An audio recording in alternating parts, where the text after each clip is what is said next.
Britain covered up tainted blood scandal that killed thousands, says the report. It's become quite a scandal in the UK. It has gotten a little bit of press coverage now in the United States. The British government did not put patient safety first. Really? Wow.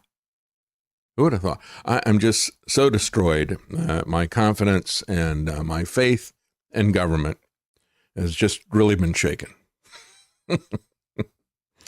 Unfortunately, a lot of people died. More than 3,000 deaths, more than 30,000 infections, according to a 2,527-page final report by a former judge from the High Court who investigated this. The National Health Service in Britain allowed blood that was tainted with HIV and hepatitis to be used on patients without their knowledge. And it went on for decades, led to thousands of deaths, tens of thousands of injuries. And they slow walked this whole thing. At first I saw this, I thought, is this COVID? No, this was between 1970 and 1991. We're going back 30 to 50 years ago. I guess this is one of the reasons why the FDA and Pfizer wanted to embargo, their incriminating evidence about how they colluded to kill people for money, They wanted to embargo that for 65, 70 years or something. Patients were exposed through a variety of methods, including blood transfusions or given blood plasma or other blood products to treat conditions like hemophilia. So you go in for hemophilia and they give you hepatitis tainted blood. Now, the problem is that most of this came from Britain, but some of it also involved products from the USA. Yes, our blood supply has been tainted for 50 years as well. Nobody is paying any attention to it, just like the FDA doesn't care about what is injected into our blood, the vaccines and things like that. In several cases, health officials lied about the risks to patients. In others, patients were infected during research without their knowledge or consent, including children whose parents' consent was not even sought. They didn't even seek the consent of the parents. Where are we seeing that now? Well, everywhere in our government, right? They got something they want to do to your kids. If they want to vaccinate them, we had these moves to say that, COVID is just so serious that the kids they told us at the beginning, were not at risk. If the kids want to get the vaccine because we have lied to them, because we've nudged them, because we've used propaganda on them, if the kids want to get the vaccine, then we need to get the parents out of the way. This is the way we stop this thing. And so they don't want your parental consent when it comes to pushing LGBT content on your kindergarten child or any of the rest of this stuff. It is a war on parents as well, and a war on consent. They don't want the adults to have informed consent, so why would they talk to the parents about what they're doing to the children? They don't want the parents to have. The parents are the ones who make the decision, but informed consent is out the window. And so is the whole idea of first do no harm.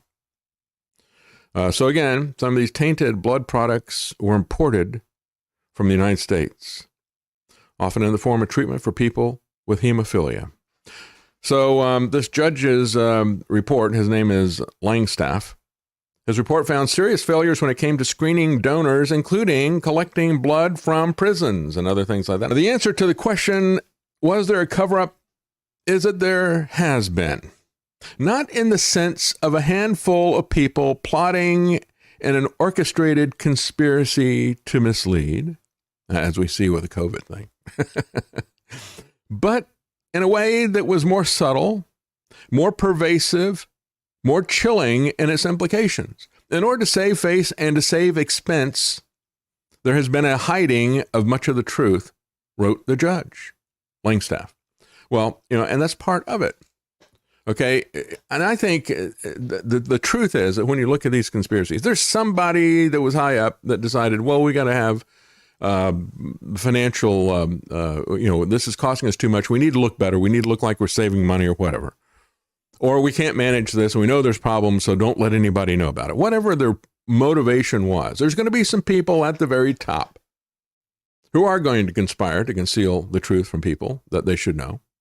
And the rest of the people will just do it, like you said, in a more subtle, pervasive, and chilling way by going along because they don't want to rock the boat, because they don't want to mess up their career, which is really kind of what these people at the top are doing as well. To save face, to save expense, there was a hiding of the truth. He said over decades, successive governments repeated lines to take that were inaccurate, defensive, and misleading. So this is going over a 50-year period. And they've had the government in the UK led by all these different political parties, just as we have, right? These types of bureaucratic abominations go on and on, regardless of who the political party, political parties come and go, and these politicians come and go. But the people who run the government in the UK, just as here, are the bureaucrats. Just take a look at Yes Minister, right, out of the UK. It's a great comedy that was there. In 1997, the Commission of Inquiry on the Blood System in Canada published its report, which found that the federal government and health officials were aware of the risks of HIV and hepatitis transmission, and around 8,000 people died in Canada. And, of course, they caught this thing 30 years ago. 30,000 people were infected with hepatitis. 2,000 got HIV during the 1970s and 80s in Canada as well. Now, the interesting thing, I think, is that there has been absolutely no concern about this in the United States. Mainstream media will cover it, say, well, what's going on with the blood supply? And, of course, I've had on many times people who are trying to do so, who are focused on the blood supply now, because we know that mRNA is circulating in the blood of a lot of people who took the jab, and we don't want to get that. But, of course, the Red Cross has said they're not going to screen for that. Perhaps they're not screening for hepatitis and other things as well. Because, again, they admit that a lot of this stuff that was tainted came from the United States, but there will be no inquiry here. And there will be no concern about mRNA. And they're not even talking about that in Canada and the UK, where they're talking about this other scandal. This 50 years ago. But you better be thinking about it. And, but when we look at what's going to happen to any of these people, not much at all.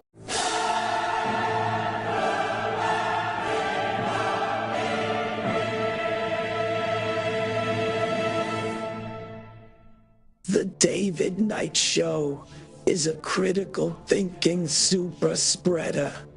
If you've been exposed to logic by listening to the David Knight Show, please do your part and try not to spread it. Financial support or simply telling others about the show causes this dangerous information to spread farther. People have to trust me. Trust the science. Wear your mask. Take your vaccine. Don't ask questions. Using free speech to free minds. It's the David Knight Show.